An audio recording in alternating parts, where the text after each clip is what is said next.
Karl Wendlinger, the leader, sweeping past Johnny Dumfries. This is an extraordinarily good drive for the young Austrian, holding the lead firmly. It was Mercedes' intention to swap young drivers in the seat of this car throughout the season, but it's tempting to wonder whether Wendlinger might not have already earned himself a permanent drive for Sauber Mercedes.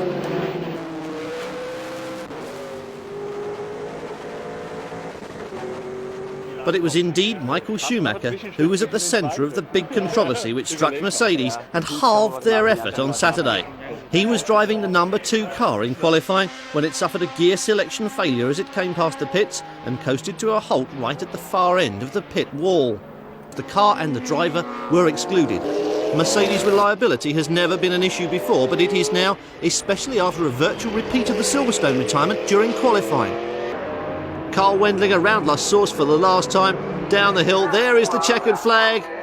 Karl Wendlinger for Mercedes takes the victory. This is the man who is going to take the applause, the winners' garlands and the champagne. Karl Wendlinger driving the winning Mercedes back into the pits. In a car that porpoised around on the straights, Schlesser managed to set the pole time of 1:05.5. And look at Schumacher go though. Turning out to be the revelation of this middle stint. He's never really had the chance to shine before. And what with the way Karl Wendlinger has performed on his outings and Schumacher appears to be doing now, it would seem that Sauber Mercedes were very right to take their chances with what everybody has been calling the junior team. Schumacher was quick enough in Germany though.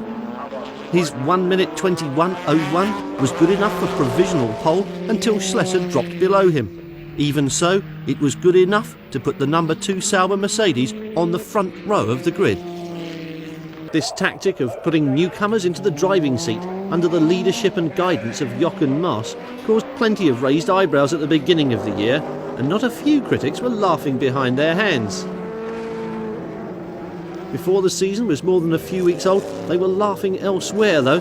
First Karl Wendlinger and then Michael Schumacher proved themselves to be fast, competent and tough enough to fight for their own piece of racetrack.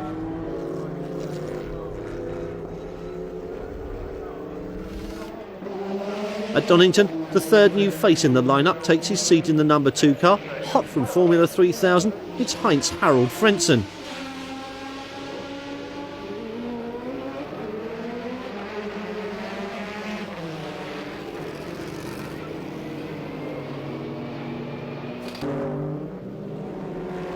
Frentzen alongside the Jaguar on the start-finish straight. He's on the outside going into Redgate, and Heinz-Harald Frentzen leans on Martin Brundle. Brundle leans back, but Frentzen definitely not going to be pushed around by a Jaguar driver.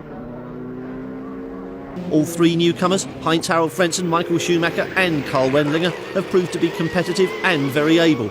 Wendlinger in particular has been impressive and drives again alongside Maas in Montreal.